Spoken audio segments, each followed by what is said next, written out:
Autre match, Bastia-Monaco qui se déroulait à Furiani. Il y a eu malheureusement des incidents à déplorer, comme on va le voir. Premier but marqué dès la 2e minute par Thuram sur un ballon repoussé par Valanconi. Les Bastiais protestent, mais M. Dependis valide le but. Sortie de Valanconi, ballon récupéré par Madar, faute de main de Ziani. Celle-là, elle est indiscutable.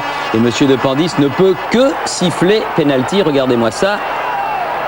Ça me paraît difficile de ne pas siffler penalty. Penalty transformé par Djorkaeff. On joue depuis 13 minutes. Le match ne pouvait pas plus mal commencer pour Bastia.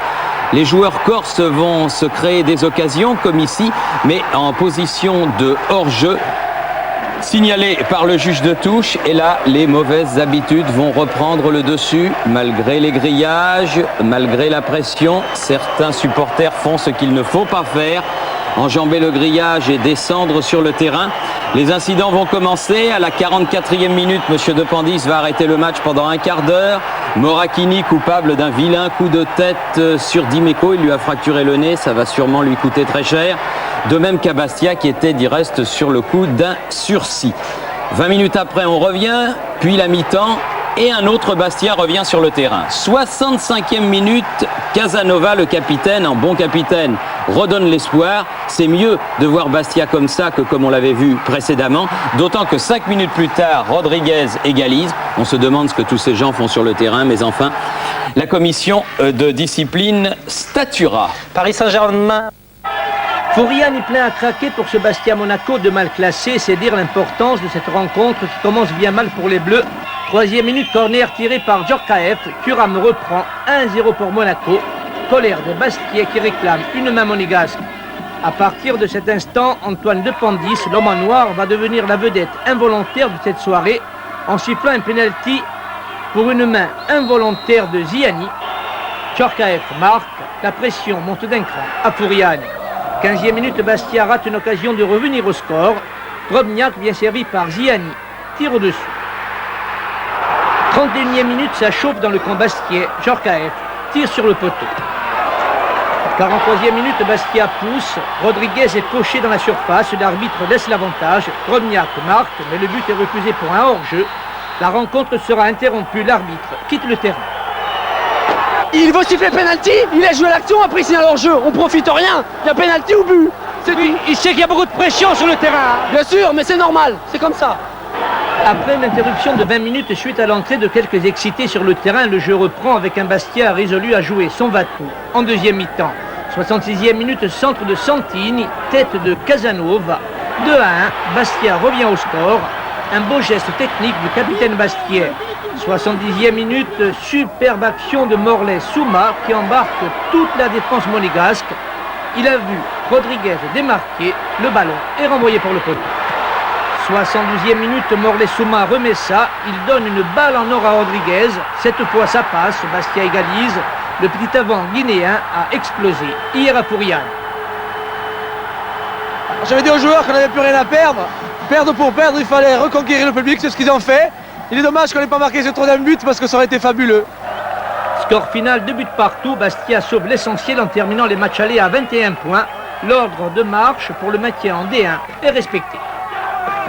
Revenons maintenant donc sur les incidents qui ont marqué la fin de la première mi-temps. S'il est incontestable que l'arbitrage est à l'origine de ces débordements, il n'en reste pas moins qu'une fois de plus, le problème de la modernisation du stade et de la sécurité reste à l'ordre du jour. Premier élément à signaler, l'importance de cette rencontre. Les deux équipes sont mal classées, elles ont besoin de points. Ça se traduit souvent par des matchs très disputés, d'où l'importance de l'arbitrage. Mais l'homme en noir n'a cessé d'accumuler erreurs et maladresses. Sur le deuxième but monégasque, il ne voit pas le contrôle du bras de Madar, mais siffle penalty sur la main involontaire de Ziani. Autre erreur d'appréciation en fin de première mi-temps, Rodriguez est fauché. Il laisse l'avantage, mais Bastia n'en profite pas. La logique aurait voulu qu'il siffle penalty. Les incidents éclatent. En réalité, Antoine Dependis n'a jamais pris la mesure de cette rencontre. En avait-il les moyens? Réponse de Jean-Luc Etoro. On connaît M. Dependis, c'est qu'on a appris à le connaître à nos dépens. Donc on sait ce qu'il vaut. C'est un bon arbitre, mais dès qu'il y a un petit problème, il il perd vite les pédales. C'est dommage parce que je pense qu'on allait pouvoir assister à un bon match et puis bon. Conséquence, les événements ont dégénéré du règlement de compte entre joueurs à l'entrée sur le terrain de quelques énergumènes qui n'ont rien à voir avec le football. Le service de sécurité a bien protégé les arbitres, mais le problème de fond demeure.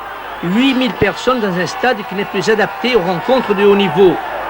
Il est grand temps que l'on construise la grande tribune nord, ceci n'excusant nullement le comportement irresponsable de certains spectateurs. Déçu pour les dirigeants bastiais qui s'attendaient à plus de clémence, la commission d'appel a décidé d'aggraver les sanctions contre le club corse. Non seulement le stade de Fouriane y reste suspendu pour 2 matchs, dont un avec sursis, mais surtout, elle a donné match perdu contre Monaco.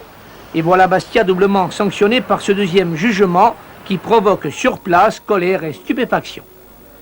Pas surpris, je pensais qu'en appel on nous donnerait 2 matchs avec sursis et le match à rejouer simplement. Je ne pensais pas qu'on allait avoir match perdu, en plus la même sanction que la première décision.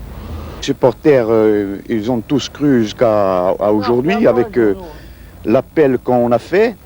Et il est possible que les supporters vont très mal réagir. Il faut arrêter de penser à chaque fois que tout le monde nous en veut et qu'il fallait accepter la première décision, c'est tout, et ne pas faire appel. Là, a donné victoire à Monaco, je pense qu'on est tous étonnés, c'est quand même une grosse sanction. Je pense qu'on ne peut pas en rester là. Je pense que même de l'avis des supporters et de tout le monde.